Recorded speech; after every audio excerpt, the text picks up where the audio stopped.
So ഈ ഒരു ഭാഷ എന്ന് പറയുന്നതാണ് ഒരു മാധ്യമ പ്രവർത്തകൻ്റെ അല്ലെങ്കിൽ ഈ ഒരു മീഡിയത്തിൽ നിൽക്കുന്ന ഒരു വ്യക്തിയുടെ ഏറ്റവും വലിയൊരു ബാക്ക് ബോൺ എന്ന് പറയുന്നത്. ഭാഷ എങ്ങനെയാണ് ഇത്രയും ഇതായിട്ട് സ്വായത്തമാക്കിയെടുത്തത്?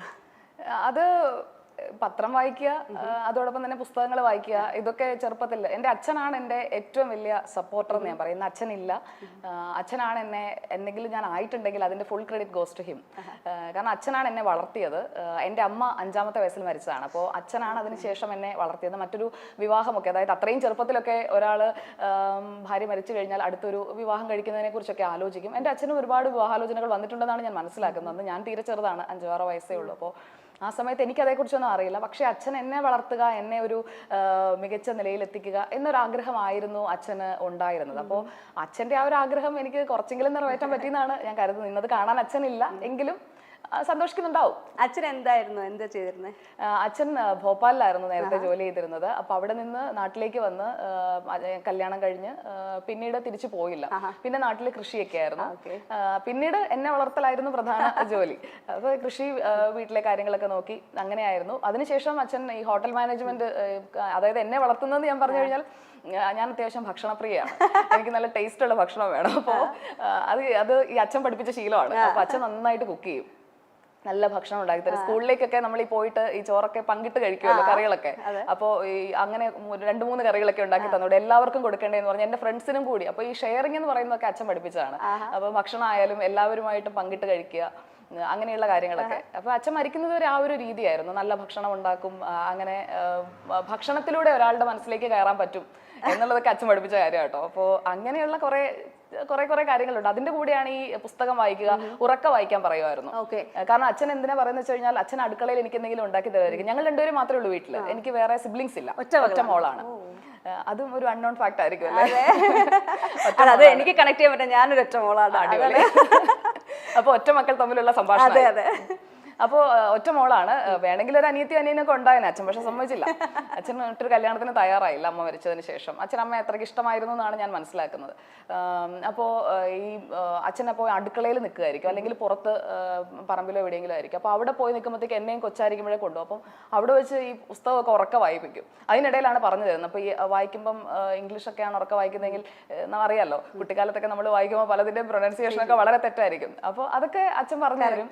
അങ്ങനെ എനിക്ക് വേറെ ട്യൂഷൻ ടീച്ചേഴ്സ് ഒന്നും അങ്ങനെ ഉണ്ടായിട്ടില്ല. അച്ഛനായിരുന്നു പഠിപ്പിക്കുന്നത്. കംപ്ലീറ്റ്ലി കാര്യങ്ങളൊക്കെ പഠിപ്പിച്ചു തന്നിരുന്നത് അതെ, അച്ഛനാണ്. അപ്പൊ ഈ ഭാഷ അത് നന്നായിട്ട് തന്നെ ഉച്ചരിച്ച് പഠിക്കണം എന്നുള്ളത് നിർബന്ധമായിരുന്നു. അപ്പം ഈ ഭാഷ എന്ന് പറയുന്നതിന് പോലും ഭാഷ എന്ന് പറയുന്ന ആളുകൾ നമ്മുടെ ചുറ്റുമുണ്ടല്ലോ. അപ്പോൾ ഞങ്ങളുടെ ജില്ലയിൽ, അതായത് ഞാൻ പഠിച്ചത് ഡിഗ്രി വരെ പഠിച്ചത് കോട്ടയത്താണ്. അപ്പോൾ അവിടെ ഈ ഭാഷ എന്ന് പറയുന്നത് അങ്ങനെയല്ല, ഭാഷ, ഭ എന്ന് തന്നെ ഉച്ചരിക്കണം.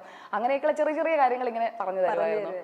അതൊക്കെ ഗുണമായിട്ടുണ്ട്. അതാ ഞാൻ പറഞ്ഞത്, ഞാൻ എന്തെങ്കിലും ആയിട്ടുണ്ടെങ്കിൽ അത് അച്ഛൻ തുടങ്ങി വെച്ചു. അതിന് അച്ഛന് ശേഷം ഭർത്താവായാലും ആ സപ്പോർട്ട് നന്നായിട്ട് ചെയ്യുന്നുണ്ട്. അപ്പോൾ അങ്ങനെയൊക്കെയുള്ള എനിക്ക് ചുറ്റും, അതിൽ ഞാൻ വളരെ ലക്കിയാണ്. എനിക്കൊരു സപ്പോർട്ട് സിസ്റ്റം എപ്പോഴും ഉണ്ടാവാറുണ്ട്.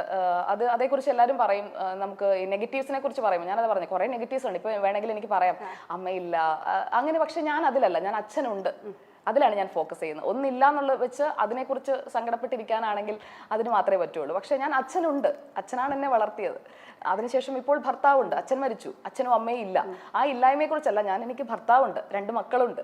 അപ്പോൾ അതേക്കുറിച്ചാണ് ഞാൻ ഫോക്കസ് ചെയ്യുന്നത്. അല്ലാതെ കരിയറിലായാലും അതെ, എന്തുണ്ട് അല്ലെങ്കിൽ എന്തിനി ഉണ്ടാക്കിയെടുക്കാം, എന്തിലേക്ക് ഇനി പോകാം, അതാണ് എപ്പോഴും എൻ്റെ ഫോക്കസ്. അത് ഭയങ്കര വലിയൊരു പോയിന്റ് ആണ്. കാരണം എന്ന് വെച്ചാൽ നമ്മളൊരു ഇന്റർവ്യൂവിന് വരുമ്പോൾ സമയത്ത് തന്നെ ഇപ്പം നെഗറ്റീവ് പബ്ലിസിറ്റി അല്ലെങ്കിൽ ട്രോളുകൾ വരുന്നു, അതിനെ പറ്റിയിട്ടുള്ള കാര്യങ്ങളൊക്കെ ചോദിക്കുന്നതിനെ പറ്റിയിട്ട് ഞാൻ കുറച്ച് കാര്യങ്ങൾ മനസ്സിൽ വിചാരിച്ചിട്ടുണ്ടായിരുന്നു. പക്ഷെ പറഞ്ഞു വന്നപ്പോൾ സുജയ വേറൊരു രീതിയിലാണ് ഇതിനെ മൊത്തം കൺസീവ് ചെയ്തിരിക്കുന്നത്. അല്ലെങ്കിൽ ട്രോൾ എനിക്ക് ഇഷ്ടമാണ്, ഞാൻ പറഞ്ഞിട്ടുണ്ട്. ട്രോൾ എനിക്ക് ഇഷ്ടമാണ്, ട്രോളന്മാരെ ഇഷ്ടമാണ്. ഞാൻ ഈ ട്രോളൊക്കെ വായിക്കാറുണ്ട്, എല്ലാ ട്രോളും വായിക്കും. ട്രോളൊക്കെ മിക്കവാറും ആരെങ്കിലും അയച്ചു തരുമല്ലോ.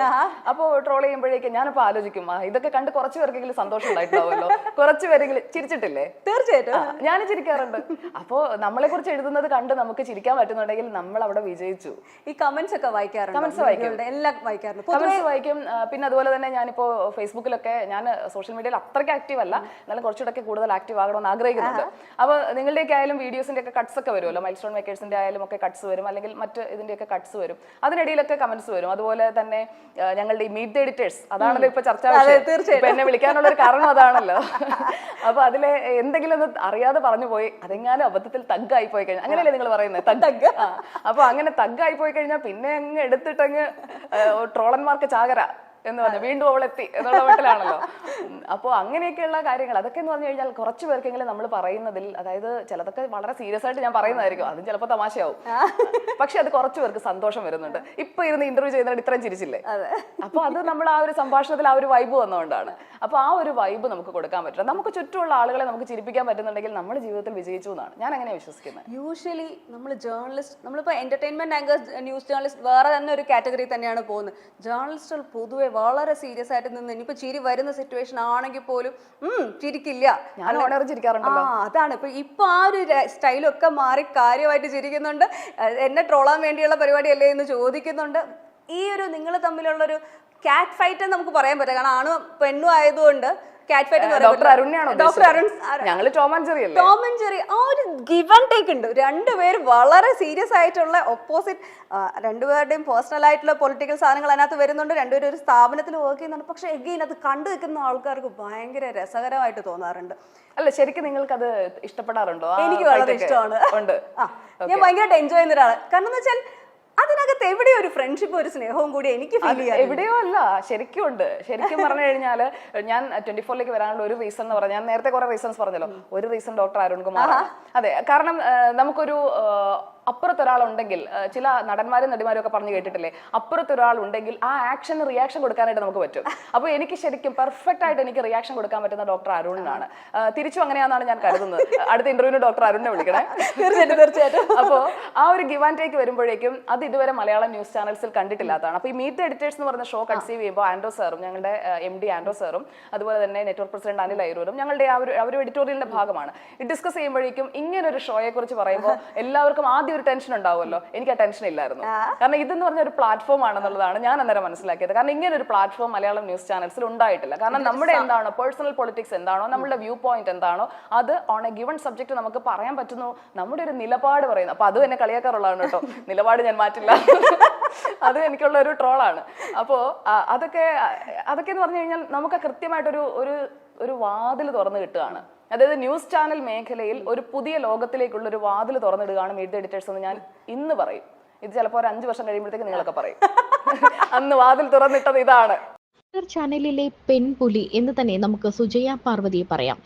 എന്തൊക്കെ ആരോപണങ്ങളും വിമർശനങ്ങളും ഒക്കെ ഉണ്ടായാലും അടിപതറാതെ നിന്ന് ഉരുളയ്ക്കുപ്പേര് പോലെ മറുപടി കൊടുക്കുന്ന മറ്റൊരു വാർത്താ അവതാരക ഈ ഇടയ്ക്കൊന്നും നമ്മുടെ മുന്നിലേക്ക് എത്തിയിട്ടില്ല. പല രീതിയിലുള്ള വാർത്താ അവതരണങ്ങൾ നമ്മൾ കണ്ടിട്ടുണ്ടാകും. എന്നാൽ റിപ്പോർട്ടർ TVയിലെ മൊത്തത്തിലുള്ള മാറ്റങ്ങളാണ് ഇപ്പോൾ സോഷ്യൽ മീഡിയയിലെങ്ങും വൈറലാകുന്നത്. BJPക്ക് അനുകൂലമായിട്ടാണ് സുജയ പാർവതി എന്നും നിലകൊള്ളുന്നത്. BJPക്ക് വേണ്ടി സംസാരിക്കാനും നരേന്ദ്രമോദിയോടുള്ള തന്റെ ഇഷ്ടങ്ങളൊക്കെ പറയാനും സുജയ പാർവതി ഒട്ടും മടി കാണിക്കാറില്ല. എന്തോരം ട്രോള് ചെയ്യപ്പെട്ടാലും ഒന്നും തന്നെ ബാധിക്കില്ല, തന്റെ രോമത്തിൽ പോലും തൊടില്ല എന്ന് പറഞ്ഞുകൊണ്ട് നിൽക്കുന്ന ഒരാളാണ് സുജയ പാർവതി. പെൺമക്കളുടെ അമ്മയാണ് സുജയ. തന്റെ വീട്ടിലെ കാര്യങ്ങളും ഭർത്താവിന്റെ കാര്യവും സ്വന്തം കാര്യവും ഓഫീസ് ജോലികളും എല്ലാം കൃത്യമായി നോക്കുന്ന ഒരാൾ കൂടിയാണ് സുജയ. താൻ അങ്ങനെയാണ് ശീലിച്ചത് എന്നാണ് സുജയ പറയുന്നത്. ആദ്യം സുജയെ കാണുമ്പോൾ, അല്ലെങ്കിൽ വാർത്താവതരണം അല്ലെങ്കിൽ എന്തെങ്കിലും ഒരു പരിപാടി കാണുമ്പോൾ ഇത്രയും അഹങ്കാരിയായ ഒരു അവതാരകയോ, എങ്ങനെയാണ് ഇവർ സംസാരിക്കുന്നത്, മറ്റുള്ളവർക്ക് ബഹുമാനത്തോടെ മറ്റുള്ളവരോട് സംസാരിച്ചുകൂടെ എന്നൊക്കെ പലർക്കും തോന്നാമായിരിക്കാം. എന്നാൽ സുജയ പാർവതി വളർന്നു വന്ന വഴികളൊക്കെ കഠിനമായിരുന്നു. ഈ പെൺകുട്ടി ഇപ്പോൾ ലോകമറിയുന്ന, അല്ലെങ്കിൽ നമ്മുടെ കേരളം, ഇന്ത്യ അറിയുന്ന ഒരു വാർത്താ ചാനലിലെ അവതാരക തന്നെയാണ് സുജയ പാർവതി. BJPക്ക് അനുകൂലമായി അല്ലെങ്കിൽ ഏതൊരു പാർട്ടിക്ക് അനുകൂലമായി നിലപാടെടുത്താലും തന്റെ നിലപാടിൽ ഉറച്ചു നിൽക്കാൻ സുജയ പാർവതിക്ക് അറിയാം.